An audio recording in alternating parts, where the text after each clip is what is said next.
Halo, Assalamualaikum warahmatullahi wabarakatuh. Kembali lagi bersama saya Ibu Tia. Nah, untuk kesempatan kali ini saya mengambil topik tentang makna sebuah kesabaran, keikhlasan dalam meraih kesuksesan. Kenapa topik ini saya rasa sangat penting ya teman-teman? Kenapa? Ya karena meraih kesuksesan itu akan banyak banget rintangan. Baik rintangan berupa fisik, psikologis, mental. Nah, itu semuanya kita harus siapkan. Salah satu cara untuk mengetes gitu ya, apakah Anda termasuk orang yang bisa sabar menghadapi rintangan, tantangan, cemoohan, bahkan zalim gitu ya. Salah satunya seperti ini. Pada saat Anda mengalami sebuah masalah, entah itu masalah perselisihan dengan teman atau mitra atau tim Anda atau upline Anda, tapi Anda berada di posisi bahwa Anda memang benar, gitu ya. Anda memang sudah melakukan hal yang benar, bahkan Anda melakukan hal yang maksudnya berniat membantu, bermaksud baik. Dan ternyata pada kenyataannya justru mereka menyalahkan Anda, bahkan mereka dalam tanda kutip menyerang gitu ya. Atau dalam arti lain mereka menyudutkan Anda, memojokkan Anda gitu ya. Intinya bahwa Anda di posisi yang sebenarnya benar, tapi Anda disalahkan. Pada saat Anda mengalami masalah seperti itu, pasti secara normal manusiawi orang akan merasa sedih, orang akan merasa menyesal kenapa sudah melakukan hal yang baik dengan niat membantu. Nah, itu manusiawi ya. Atau Anda akan merasa mungkin bisa jadi Anda merasa dendam, itu manusiawi gitu ya.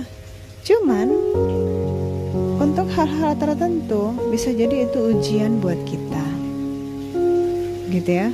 Ujian bahwa oh mungkin Allah ingin menguji kesabaran saya gitu ya. Kita sudah di posisi yang benar-benar benar gitu ya, tapi ternyata kita justru yang disalahkan, disudutkan, dizalimi, dipermalukan, misalnya seperti itu.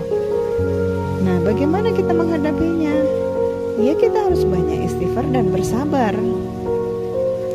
Pada saat kita berontak dengan keadaan, yang ada kita marah-marah, kita amarah tinggi, emosi tinggi, malah menghabiskan energi, ya kan? Setelah kita melakukan klarifikasi hal yang benar, tapi mereka tidak menerima klarifikasi kita dan tetap menyalahkan, gitu ya. Ya artinya itu adalah cobaan. Allah ingin tahu bagaimana sikap Anda pada saat Anda benar tapi disalahkan. Nah, kita ambil segi positifnya seperti itu. Jadi sabar itu benar kata orang, sabar itu tidak ada batasnya. Terkadang sakit ya, bahkan mungkin sering ya sakit gitu ya, sakit banget di hati kita, di perasaan kita gitu ya. Tapi ya itulah, kenapa sih terkadang kita berpikir kenapa ya ada orang kayak gitu ya. Kenapa dia kok kayak gitu, berinteraksi dengan siapapun dia itu seperti selalu bikin masalah gitu. Dan termasuk dengan kita, ternyata dia juga bikin masalah, menyebalkan misalnya gitu ya. Tapi ya kita berpikir besar saja.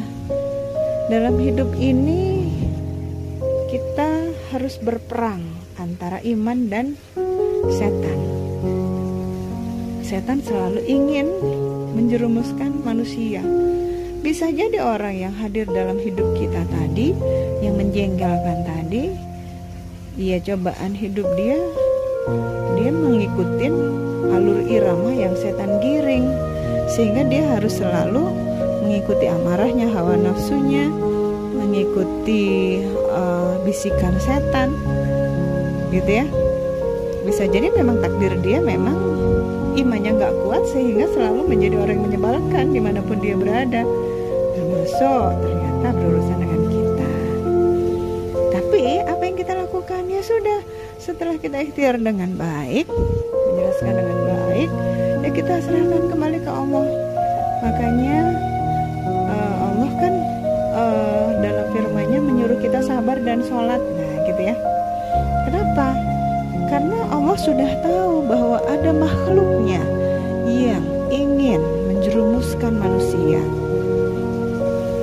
yang mana makhluknya itu adalah setan, dan dia diberi kesempatan untuk masuk dalam benak pikiran, aliran darah manusia, sehingga luar biasa itu memeranginya, gitu ya. Makanya sabar itu kadang-kadang sakit, gitu ya.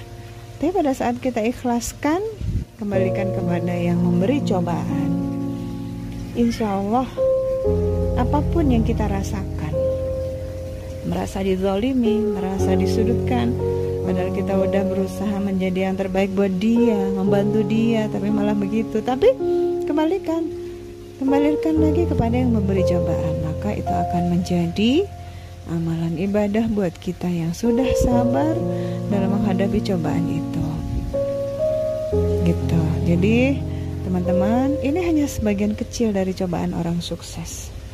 Orang mau sukses itu Masya Allah luar biasa ya. Tentunya untuk meraihnya banyak hambatan, banyak rintangan, banyak cobaan secara mental, secara psikologis, secara fisik, luar biasa. Kembali lagi kepada kita. Jika kita sudah berikhtiar maksimal, kita serahkan kembali kepada yang di atas.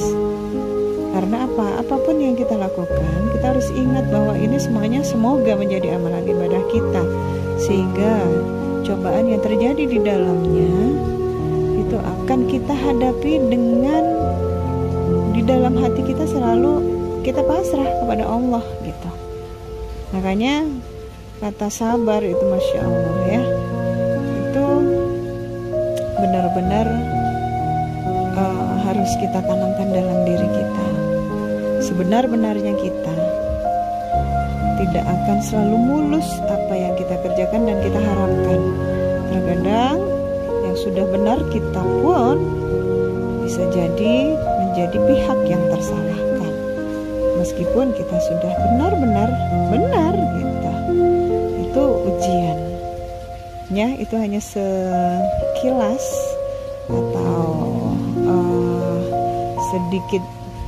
sedikit bagian dari perjuangan sukses. Kemudian ikhlas itu seperti tadi, bahwa setelah kita sabar dengan cobaan yang kita hadapi, kita ingat bahwa oh ya, ini cobaan dari Allah. Ya Allah, aku ikhlas menerima cobaan ini, bantulah aku, lapangkan dadaku, jauhkan aku dari kedengkian yang akan merugikan aku, gitu kan. Semoga semua ini menjadi amal ibadah buatku. Mudahkanlah bagiku melewati semua ini, gitu. Artinya apa? Apapun cobaan yang Allah kasih, kita kembalikan kepada yang di atas. Aku ikhlas ya Allah menerima cobaan ini. Ya Allah, apa salahku? Bisa jadi kita seperti itu kan, tapi tidak boleh mengeluh. Bersyukurlah dengan apa yang Allah kasih, meskipun itu bentuknya cobaan. Maka kalau kita sabar, kita ikhlas, gitu ya, insya Allah Allah selalu hadir dalam hati kita dan memudahkan semua apa yang kita hadapi, termasuk tujuan sukses kita, gitu ya. Dan semoga sukses yang kita raih dengan berbekal sabar, ikhlas, gitu ya, itu hanya sedikit bagian ya, belum bagian-bagian yang lain. Insya Allah akan saya ulas di kesempatan lain waktu. Jadi pesan saya, marilah kita saling mengingatkan untuk sama-sama selalu lebih dekat dengan Allah, untuk sama-sama kuat dalam menghadapi segala tantangan dan rintangan.